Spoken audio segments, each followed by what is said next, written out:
আসসালামু আলাইকুম বন্ধুরা, আশা করি আপনারা সকলেই ভালো আছেন। আর আপনারা দেখছেন ইসলামিক গল্পের আসর। ইবনে ইসহাক বলেন, জমজম খনন করার সময় কুরাইশের সঙ্গে আব্দুল মুত্তালিবের যে বিবাদ হয়েছিল তার প্রেক্ষিতে তিনি মানত করেছিলেন যে যদি তার 10টি সন্তান জন্ম নেয় এবং বয়প্রাপ্ত হয়ে তাকে শত্রুদের থেকে রক্ষা করার উপযুক্ত হয় তাহলে তাদের একজনকে কাবার নিকটে আল্লাহর উদ্দেশ্যে জবাই করবেন।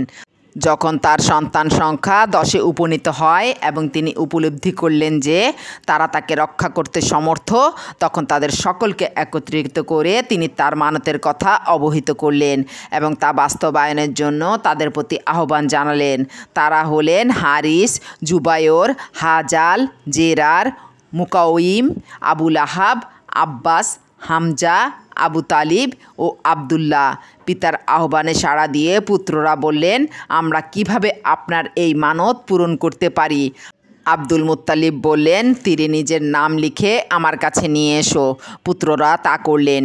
আব্দুল মুত্তালিব তাদেরকে কাবার অভ্যন্তরে হুবল দেবতার মূর্তির নিকট নিয়ে যান। উল্লেখ্য যে কাবার জন্য নিবেদিত উপঢৌকনাদি কাবাস্থিত একটি গহ্বরে রাখা হতো, আর হুবলের নিকট 7টি লটারির তীর ছিল। বিশেষ কোনো সমস্যা দেখা দিলে মুশরিকরা তার নিকটে গিয়ে লটারি ফেলে মীমাংসায় আসত। বিশেষ প্রক্রিয়ায় এই তীর থেকে যে নিদর্শন পাওয়া যেত তাই তারা সর্বান্তকরণে মেনে নিত।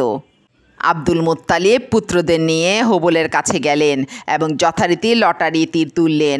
নাম আসলো আবদুল্লাহর। আবদুল্লাহ ছিলেন পুত্রদের মধ্যে সর্বকনিষ্ঠ এবং তার সর্বাধিক প্রিয়। আব্দুল মুত্তালিব পুত্র আবদুল্লাহর হাত ধরলেন এবং ছুরি নিয়ে তাকে জবাই করার জন্য আসাফ ও নায়লা প্রতিমা দুইটির দিকে অগ্রসর হলেন। তা দেখতে পেয়ে কুরাইশ তাদের মজলিস থেকে দৌড়ে এসে বলল, আব্দুল মুত্তালিব, আপনার উদ্দেশ্য কি? আব্দুল মুত্তালিব বললেন, আমি একে জবাই করব। কুরাইশ এবং আব্দুল মুত্তালিবের পুত্ররা বললেন, আল্লাহর কসম, কোনো নিশ্চিত বিকল্প না হওয়া পর্যন্ত আপনি একে জবাই করতে পারবেন না। যদি তা করেন তাহলে পুত্র বলি দেওয়ার ধারা চালু হয়ে যাবে। তাহলে মানুষের নিরাপত্তা কেমন করে রক্ষিত হবে? ইউনুস ইবন বুকায়র ইবনে ইসহাক থেকে বর্ণনা করেন যে জবাই করার জন্য যখন আব্দুল মুত্তালিব আবদুল্লাহকে পায়ের নিচে চেপে ধরেন তখন আব্বাস আবদুল্লাহকে পিতার পদতল থেকে টেনে সরিয়ে নেন। এর কারণে আব্দুল মুত্তালিব আব্বাসের মুখমণ্ডলে এমন প্রচণ্ড আঘাত করেন যে মৃত্যু পর্যন্ত সে আঘাতের দাগ থেকে যায়। অতপর কুরাইশরা আব্দুল মুত্তালিবকে পরামর্শ দিল যে হিজাজে একজন গণক ঠাকুরনী আছে, তার অনুগত জিন আছে, তার কাছে গিয়ে আপনি এ বিষয়ে আলাপ করুন। তারপর সে আপনাকে যা আদেশ করে আপনি তাই করুন, তাতে আমরা আপনাকে বাধা দিব না। যদি সে আবদুল্লাহকে জবাই করতে বলে আপনি তাই করতে পারবেন, আর যদি আবদুল্লাহ নিষ্কৃতি দিয়ে আপনাকে অন্য কোনো পরামর্শ দেয় তবে তাও আপনি মেনে নেবেন। সে মতে আব্দুল মুত্তালিব দলবল সহ মদিনা অভিমুখে রওনা হলেন। মদিনা শহরে এসে তিনি গণকের সাক্ষাৎ পেলেন। তার নাম ছিল সাজাহ। আব্দুল মুত্তালিব তার সঙ্গে আলাপ আলোচনা করলেন এবং নিজের সমস্যার কথা জানালেন। বিস্তারিত শুনে গণক ঠাকুরনী বলল, আজ আপনারা ফিরে যান। আমার অনুগত জিন যখন আসবে তখন তার কাছ থেকে আমি এ সমস্যার সমাধান জেনে রাখব। আব্দুল মুত্তালিব সঙ্গীদের নিয়ে ফিরে গেলেন। গণক ঠাকুরনের নিকট থেকে বের হয়ে এসে আব্দুল মুত্তালিব আল্লাহর নিকট দোয়া করতে লাগলেন। পরদিন যথাসময়ে তারা গণক ঠাকুরনের নিকট গিয়ে উপস্থিত হন। গণক ঠাকুরনী বলল, আপনাদের সমস্যার সমাধান আমি পেয়ে গেছি। আচ্ছা, আপনাদের সমাজে মুক্তিপণের পরিমাণ কত? তারা বলল, 10টি উট। গণক ঠাকুরনী বলল, আপনারা দেশে ফিরে যান, গিয়ে 10টি উট নিন। এই 10টি উট ও ছেলেটির মধ্যে লটারি করুন। লটারিতে যদি ছেলেটির নাম আসে তাহলে আরও 10টি উট নিয়ে আবারও লটারি করুন, আর যদি উটের নাম আসে তাহলে পুত্রের স্থলে উটগুলো জবাই করুন। এতেই তোমাদের প্রভু সন্তুষ্ট হয়েছেন বলে ধরে নেওয়া যাবে। ছেলেটির জীবনও তাতে বেঁচে যাবে। আব্দুল মুত্তালিব সঙ্গীদের নিয়ে মক্কায় ফিরে আসলেন। সকলের সম্মতিক্রমে লটারি শুরু হলো। আব্দুল মুত্তালিব আল্লাহর নিকট দোয়া করতে লাগলেন। 10 10টি উট এবং আবদুল্লাহকে উপস্থিত করা হলো। লটারি টানা হলো, নাম আসলো আবদুল্লাহর। এবার আরও 10টি উট বাড়িয়ে লটারি দেওয়া হলো। এভাবে 10টি করে উট বাড়িয়ে লটারি টানা হলো, কিন্তু প্রতিবারেই আবদুল্লাহর নাম উঠতে লাগলো। অবশেষে 100 উট আর আবদুল্লাহর মধ্যে লটারি দেওয়া হলো, উটের নাম উঠল।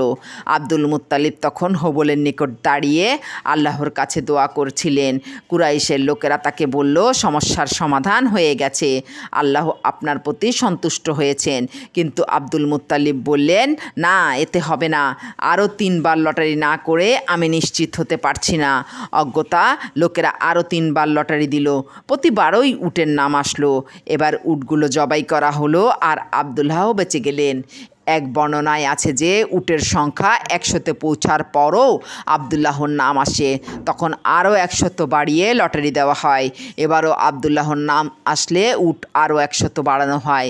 এভাবে 300 উট আর আবদুল্লাহর মাঝে লটারি দেওয়ার পর উটের নাম আসে। তখন গিয়ে আব্দুল মুত্তালিব উটগুলো জবাই করেন। তবে প্রথম বর্ণনাটিই বিশুদ্ধতর, আল্লাহই ভালো জানেন।